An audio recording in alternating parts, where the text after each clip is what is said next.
Ce matin, je veux continuer et finir une série que j'ai commencée sur les dons spirituels. 1 Corinthiens chapitre 12, 13 et 14 parle des dons spirituels, en particulier au verset 10, le texte dit à un autre et donner la diversité des langues, diverses sortes de langues, le parler en langue à un autre et donner l'interprétation des langues. Et donc, cette expression diverses sortes de langues se trouve là au verset 10 également, au verset 28 du chapitre 12 de 1 Corinthiens. Mais d'autres expressions sont utilisées dans les Écritures. Par exemple, parler en langue, c'est l'expression la plus courante, c'est pour ça que je l'utilise dans toutes les références qui sont apparues ici sur le tableau, mais aussi parler de nouvelles langues, dit l'évangile de Marc, ou encore parler d'autres langues dans Acte 2, ou encore prier en langue, on va en parler ce matin, ainsi que parole, parler en langue, parole en langue. Voilà, ça se rejoint, toutes ces expressions pour nous parler d'un don qui est spécifique à la Nouvelle Alliance. Tous les dons spirituels qu'on a vus maintenant se trouvent dans l'Ancien Testament, mais même s'il y a des préfigurations, peut-être dans certaines expériences de l'Ancien Testament, de manière claire et explicite, le parler en langue avec son interprétation n'est mentionné que dans le Nouveau Testament. Comme pour dire, il y a quelque chose de spécial. Dis à ton voisin, il y a quelque chose de spécial là. Quelque chose de spécial, écoute bien, qui relève de la Nouvelle Alliance, de ce que Dieu veut faire en Jésus-Christ. Dieu veut nous remplir du Saint-Esprit. Dieu veut nous remplir du Saint-Esprit. Et c'est tout le sens de la Nouvelle Alliance. Jean-Baptiste prêchait et disait, moi je baptise d'eau par immersion pour le pardon des péchés, mais il vient après moi, celui qui est plus grand que moi, et lui, il vous baptisera du Saint-Esprit et de feu. Alléluia. Il y a une dimension de la Nouvelle Alliance avec le parler en langue qui est spécifique. Je crois quelque chose d'important à comprendre ce matin. Je vais expliquer les rôles, les trois rôles principaux du parler en langue dans les Écritures. D'abord, c'est le signe du baptême dans le Saint-Esprit. Dans Acte 2, Jésus a préparé les disciples à recevoir le Saint-Esprit. Il leur a dit, il y a une promesse, attendez la promesse. Pendant 10 jours, ils ont prié, ils ont cherché Dieu, ils ont attendu la promesse. Et quand le Saint-Esprit va venir à la Pentecôte, ils vont parler en langue. Dans Acte 10, on a un homme qui s'appelle Corneille, un Italien, qui va recevoir la parole de Dieu. Et puis les apôtres vont dire, mais il a reçu la même chose que nous. Comment ils savent qu'il a reçu la même chose qu'eux? Parce que Corneille se met à parler en langue. Dans Acte 19, il y a une question que l'apôtre Paul va poser à un groupe de disciples qui est ici, et il va dire, avez-vous reçu le Saint-Esprit lorsque vous avez cru? Et puis il va leur imposer les mains, et le texte dit qu'ils vont se mettre à parler en d'autres langues. Donc le parler en langue, première fonction, c'est le signe que cette promesse du baptême dans le Saint-Esprit est accomplie. Alléluia. Une deuxième dimension qui est liée à la première, c'est la prière en langue pour l'édification personnelle. On peut lire par exemple dans 1 Corinthiens chapitre 14, si vous voulez le prendre avec moi. 1 Corinthiens 14. Nous lisons, et puis vous pourrez garder ce texte, ce chapitre de 1 Corinthiens chapitre 14, puisque c'est de ça dont je vais parler toute cette matinée. C'est vraiment mon message, le parler en langue dans 1 Corinthiens chapitre 14, avec aussi le don d'interprétation. Ici au verset, on peut lire le verset 4, celui qui parle en langue, qu'est-ce qu'il fait? Il s'édifie lui-même. Celui qui parle en langue s'édifie lui-même. Donc il y a un parler en langue pour l'édification personnelle. Au verset 14, on le retrouve aussi. Car si je prie en langue, mon esprit est en prière, mais mon intelligence demeure stérile. On va en reparler. Si je prie en langue, mon esprit est en prière. Il y a une dimension de prière spirituelle pour l'édification personnelle. Il y a bien d'autres versets qui se trouvent dans les Écritures. Deuxième forme de parler en langue. Troisième forme de parler en langue, ce qu'on peut appeler un don ou un message en langue avec interprétation. Verset 5, par exemple, du chapitre 14, 1 Corinthiens, le texte dit « Je veux que vous parliez tous en langue. » Amen. C'est écrit. Je veux que vous parliez tous en langue. Mais je veux encore plus que vous prophétisiez. Celui qui prophétise est plus grand. Grand, pas au sens de la grandeur, la dignité, mais grand au sens de l'utilité, plus utile que celui qui parle en langue. À moins que ce dernier, celui qui parle en langue, n'interprète pour que l'Église en reçoive l'édification. Ça veut dire que quand il y a un parler en langue avec une interprétation, ça édifie l'Église un peu à l'image de la prophétie. C'est ce qu'on appelle le don ou le message en langue. Et je me posais la question, je me disais, mais puisque Dieu peut donner un message par une prophétie, pourquoi Dieu a voulu qu'il y ait parler en langue et interprétation, puisque c'est la même chose? Et je me disais peut-être que des fois, on n'écoute pas bien les prophéties. Des fois, on n'est pas bien attentif aux prophéties. Et puis, il y a un parler en langue, et là, tout à coup, on se dit, oh, Dieu va parler. Et on se met à être attentif, à écouter. Peut-être Dieu veut attirer notre attention de cette manière. Peut-être qu'il s'y prend ainsi. Alors, j'aimerais dire qu'il y a beaucoup de choses à dire sur le parler en langue, et j'ai expliqué mon expérience personnelle lors du premier message que j'ai fait à ce sujet, comprendre les dons spirituels. J'ai expliqué comment c'est passé pour moi personnellement, chacun fait une expérience différente. J'ai écrit aussi un livre sur les dons spirituels pour édifier l'Église, et si vous voulez comprendre tout cela en détail, vous pouvez vous reporter à ce qui est écrit oralement. On ne va jamais aussi loin qu'à l'écrit.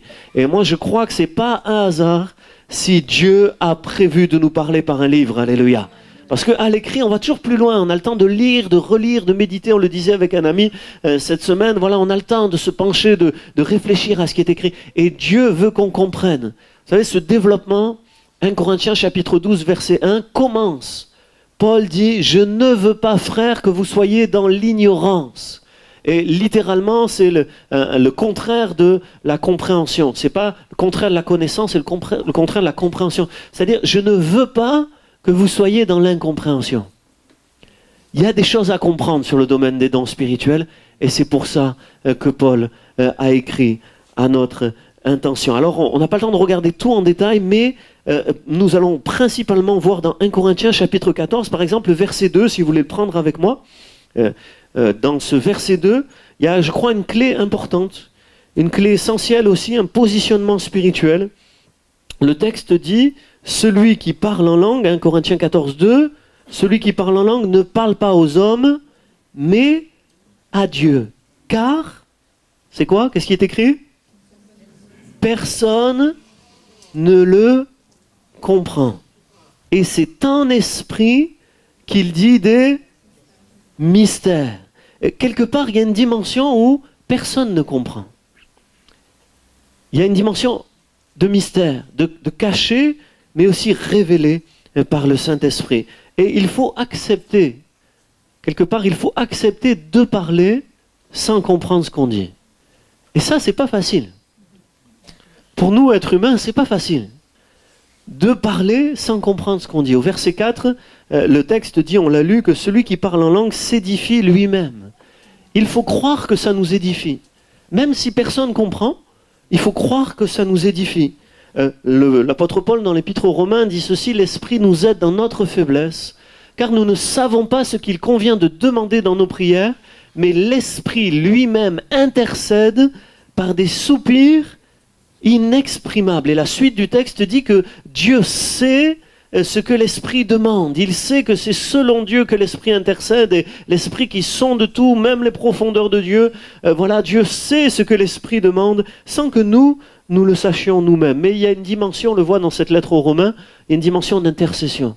Je prie en langue, j'intercède, je prie pour les autres, pour moi-même. Il y a une dimension aussi, dans 1 Corinthiens 14, 17, le texte dit, tu rends, il est vrai, d'excellentes actions de grâce.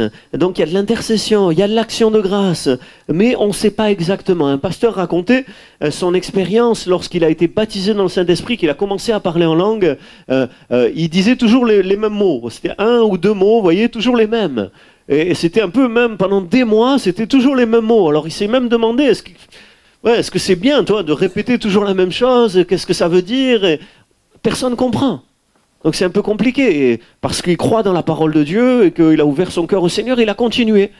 Et puis, des années après, alors qu'il a étudié l'hébreu ancien, il a retrouvé le mot qu'il prononçait quand il était jeune croyant.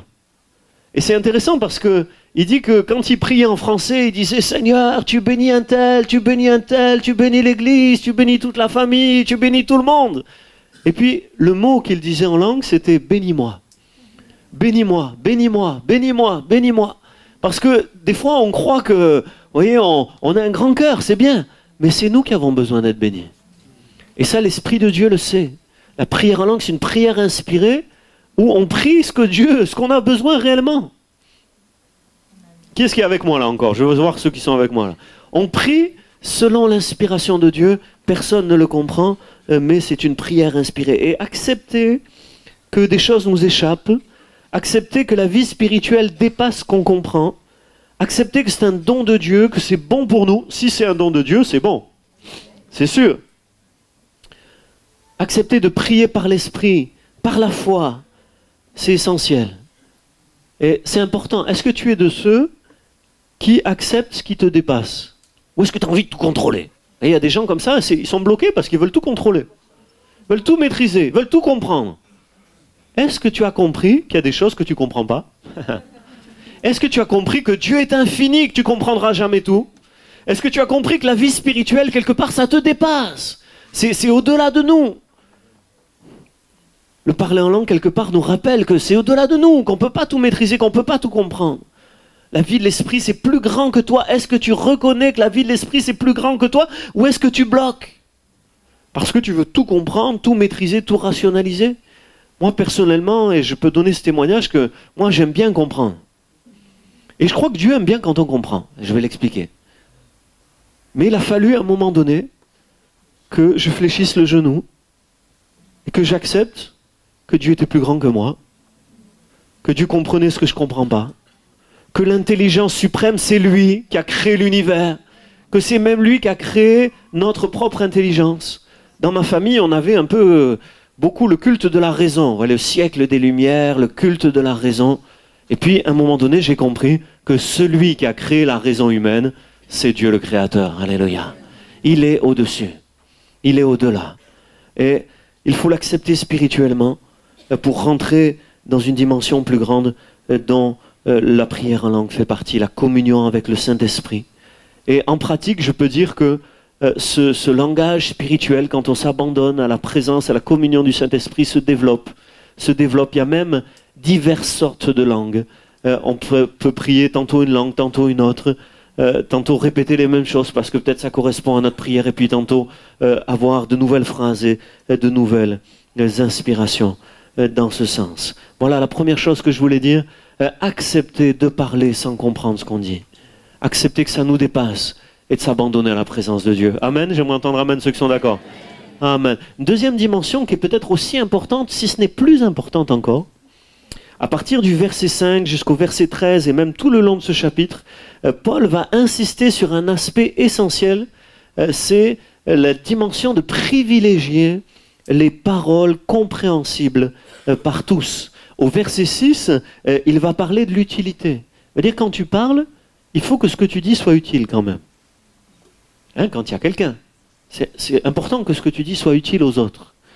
Il va parler, versets 7 et 8, de sons distincts ou de sons confus, faisant référence à la musique, on doit reconnaître la mélodie quand on écoute une musique, vous voyez, ça doit être mélodieux.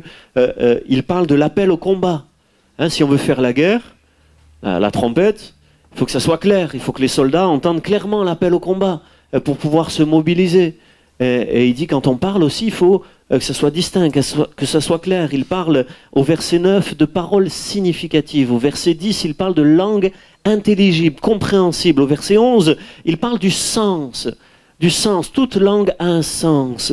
Et c'est important le sens. Au verset 12, par exemple, si vous voulez regarder avec moi, 1 Corinthiens 14, 12, il dit « De même vous, puisque vous aspirez aux dons spirituels, que ce soit pour l'édification de l'Église, que vous cherchiez à les avoir en abondance, alléluia, que ce soit pour l'édification de l'Église, voilà, c'est bien un don spirituel qui nous édifie nous, mais c'est mieux quand ça édifie l'Église. Et c'est ce qu'il dit au verset 13 aussi, il dit c'est pourquoi que celui qui parle en langue, il y en a qui parlent en langue ici, que celui qui parle en langue prie afin de pouvoir interpréter.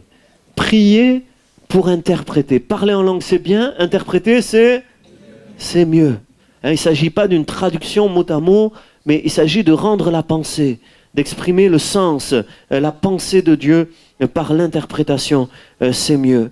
Finalement, ces langues, même si on ne les comprend pas, elles ont un sens. Elles sont porteuses d'un message. Et l'inspiration de l'esprit, c'est de capter ce message et de transmettre ce message. C'est important, écoutez bien ceci. Même si le Saint-Esprit dépasse notre intelligence, il s'adresse aussi à notre intelligence. Dieu veut te faire comprendre des choses. Dieu veut te parler parce qu'il t'aime. Dieu a un message pour toi, Dieu a un plan pour toi. Dieu t'aime d'un amour éternel, alléluia. Dieu s'intéresse réellement à toi. Il y a un message de Dieu. Et l'Église, très important que l'Église transmette le message de Dieu. Qu'au milieu de nous, le message de Dieu apparaisse clairement. Il faut une liberté du Saint-Esprit, on va en parler, mais c'est important qu'il y ait un message compréhensible qui va nous rapprocher de Dieu, qui va nous faire comprendre sa volonté. Il y a une place pour le parler en langue et même pour le chant en langue, c'est ce que dit le verset 15 d'un Corinthiens 14, je prierai par l'Esprit, je chanterai par l'Esprit. Il y a une place pour le parler en langue, le chant en langue. Au verset 39, Paul dira, n'empêchez pas de parler en langue. Voilà, il y a la place pour ça. Mais Dieu ne veut pas qu'on nous prenne pour des fous. Verset 23, il dit, mais si tout le monde parle en langue et qu'il arrive un non-croyant, il va dire, mais ils sont fous. Et Dieu veut pas qu'on nous prenne pour des fous. Dieu veut faire entendre son message à notre génération. Et le verset 40, la conclusion des 3 chapitres sur les dons spirituels parle de bienséance et d'ordre. C'est-à-dire de trouver la bonne manière de s'exprimer pour être le plus pertinent possible pour notre génération. Alléluia. Pour que le plus grand nombre entende le message de Dieu. Maintenant, je disais, et je crois que c'est important de comprendre ceci, quand on parle de bienséance et d'ordre, c'est une notion relative, c'est des notions relatives. Par exemple, la bienséance ou l'ordre, c'est pas pareil en Suède et en Afrique. Oui, la bienséance suédoise, et il n'y a rien qui est péjoratif là, c'est pas la même que la bienséance africaine. Et aucune n'est meilleure que l'autre. C'est juste, c'est culturel. Vous voyez, c'est relatif, c'est culturel. Et chacun dans sa culture va percevoir la bienséance et l'ordre de manière différente. Un Africain, l'ordre à la suédoise, il va trouver ça mou, mort, nul. Et l'ordre à l'africaine, un Suédois, il va trouver ça comme du désordre. Ça bouge trop. C'est du désordre, il y a trop de bruit. C'est trop dispersé, vous comprenez? C'est culturel, c'est relatif ces notions. Donc nous qui sommes en France, on doit trouver, vous voyez là, et c'est pas évident parce que nous on est multiculturel. La France est un pays multiculturel. Et c'est aussi un pays en évolution, où les mentalités, les expressions peuvent changer. Pourquoi peut-être ce qui se faisait à 30 ans dans l'église ne se fait plus aujourd'hui, ne se fera plus dans 30 ans, vous comprenez? C'est relatif la bienséance et l'ordre, mais c'est important de trouver le cadre le plus pertinent possible pour que tout le monde comprenne le message de Dieu. Dis à ton voisin, Dieu veut que tu comprennes son message. Dis-le à ton voisin, Dieu veut que tu comprennes son message. Écoute bien. Le pasteur, il fait ce qu'il peut, mais écoute bien. Le Seigneur veut que tu comprennes. Alléluia. Le texte parle de privilégier les paroles avec l'intelligence. Voilà, Paul dit, moi je préférerais 5 paroles avec mon intelligence plutôt que 10 000 en langue. Privilégier les paroles avec l'intelligence. Privilégier des paroles qui vont édifier, qui vont convaincre et qui vont toucher les cœurs, qui vont conduire dans l'adoration. Alléluia. Moi j'aimerais dire nos cultes, nos réunions ont pour but que tous puissent adorer le Seigneur. Alléluia. Le but c'est que tout le monde puisse confesser Jésus est Seigneur. Je pourrais entendre des hommes et des femmes qui disent Jésus est Seigneur. Alléluia. Jésus est Seigneur. Amen. Hein? Chacun l'exprime à sa façon. Des fois il y a des frères, je sais qu'il y a des frères, des gens du voyage, des gitans là. Les frères, des fois moi je suis étonné. Ils sont chauds, hein. Pour moi les gitans c'est des gens chauds, mais je les vois là à l'église, ils sont comme ça. C'est arrivé, moi je l'ai vu de mes yeux, voilà, comme ça.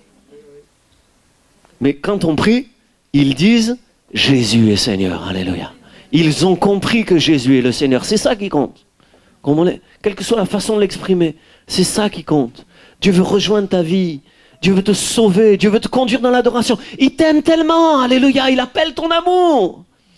Il appelle ton amour et l'adoration, c'est l'amour que l'on rend à Dieu qui nous a aimés.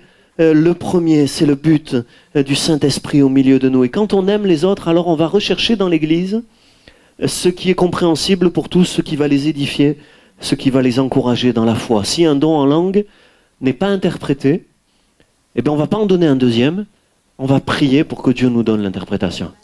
Amen.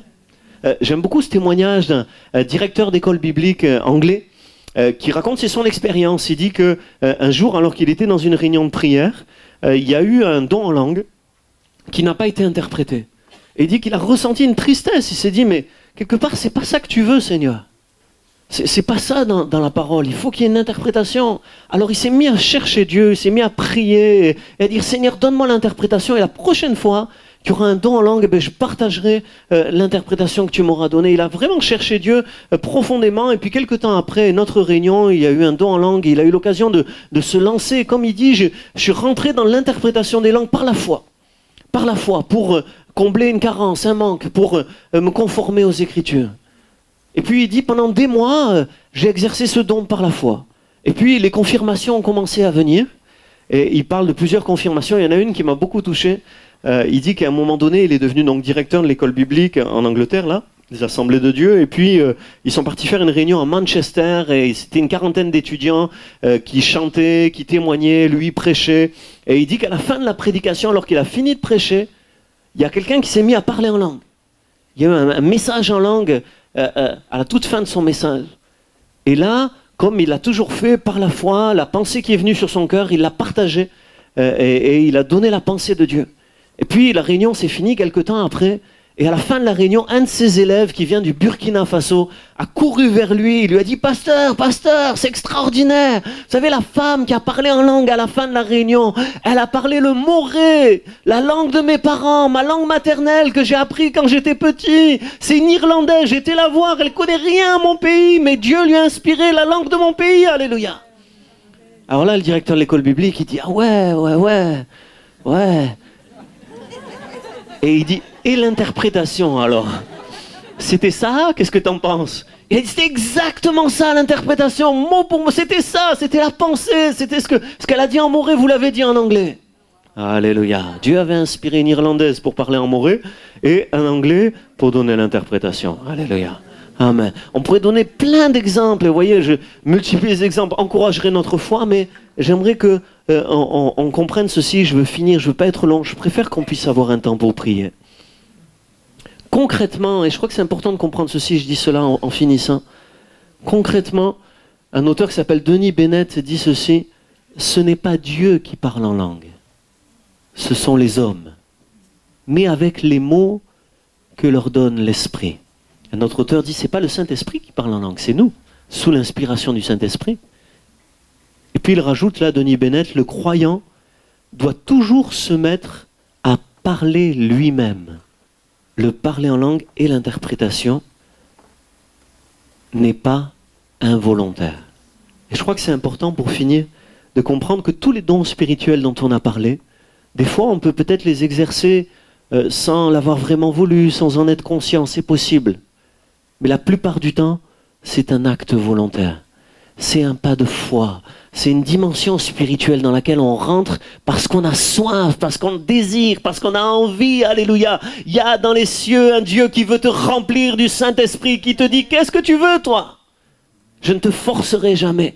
Mais si tu as soif du Saint-Esprit, alors il répandra sur toi des fleuves d'eau vive. Alléluia. Il y a des dons en abondance. On a fait cette série pour faire apparaître la grande diversité, la richesse des manières dont Dieu peut parler. Il y en a d'autres. Et je vais passer à une autre série, passer à d'autres sujets. Mais ce matin, j'aimerais dire, Dieu t'appelle à la plénitude du Saint-Esprit. Et j'aimerais faire un appel pour ceux qui veulent parler en langue et interpréter. Qui est-ce qui veut parler en langue et interpréter? Levez-vous à votre place et on reste dans la prière, les yeux fermés, on se tient dans la présence de Dieu. Vous qui voulez parler en langue et interpréter, levez-vous à votre place et tenez-vous dans la prière. Et moi j'aimerais redire cette parole, je ne sais pas si vous l'avez bien entendu. Pour tous ceux qui parlent en langue, la Bible dit que celui qui parle en langue prie. pour avoir le don d'interpréter. T'as reçu un don pour t'édifier toi-même? T'es tout content? Mais la Bible dit c'est que le début, ça. Hein? Maintenant, prie pour avoir le don d'interpréter. N'en reste pas là. Dieu veut te mener plus loin. Alléluia. J'aimerais que tous ceux qui se sont levés et qui ont soif de rentrer volontairement dans ces dimensions du parler en langue et de l'interprétation, j'aimerais que vous approchiez sur le devant. On va avoir un moment pour prier ensemble. Approchez-vous là, vous tous qui êtes debout. On va avoir un temps pour prier les uns pour les autres. Et j'aimerais qu'on puisse prier pour que ce don des langues se multiplie et que l'interprétation surtout soit donnée au milieu de nous. Que les messages de Dieu soient de plus en plus pertinents, percutants, précis, saisissants pour ceux qui viennent au milieu de nous, que dans toutes nos réunions de maison, que dans toutes nos réunions de prière, que dans toutes nos réunions, il y ait des inspirations, peut-être de sa place, peut-être en venant au micro, d'une manière ou d'une autre, quelle que soit la manière. Les formes sont relatives et culturelles. Ce qui est important, c'est que l'Esprit nous remplisse. Et que la pensée de Dieu soit donnée. Alléluia. Approchez-vous bien sur le devant, que tout le monde puisse s'approcher. Et j'aimerais dire ceci en finissant. Ce matin, je pensais au cadeau. Et bien sûr, le grand cadeau de Noël, on le redira la semaine prochaine. C'est le don de Jésus à la croix. Le Fils de Dieu s'est donné pour nous. Mais j'aimerais dire que le grand cadeau de Dieu, c'est aussi le don du Saint-Esprit. Le don du Saint-Esprit. Avec tous les dons spirituels, dont le don d'interprétation, qui permet de toucher les cœurs et de pousser à adorer. J'aimerais inviter maintenant les frères et sœurs responsables pour prier, les prédicateurs, les sœurs invitées à prier aussi, pour qu'on puisse prier les uns pour les autres. Et dire, Seigneur, remplis-nous tous du Saint-Esprit. J'aimerais qu'on puisse tous se lever dans ce lieu, ceux qui le désirent s'approchent. Et les autres, vous restez à votre place, mais adorons l'Éternel. Alléluia. Lorsque je tourne mes yeux vers lui, lorsque je l'adore, c'est là qu'il me remplit du Saint-Esprit. Alléluia. Lorsque j'accepte qu'il est plus grand que moi et que je m'abandonne à sa présence, c'est là qu'il me remplit du Saint-Esprit. Alléluia. Mais lorsqu'il me remplit, il clarifie mes pensées. Il donne des convictions, des inspirations qui édifient l'Église. Alléluia.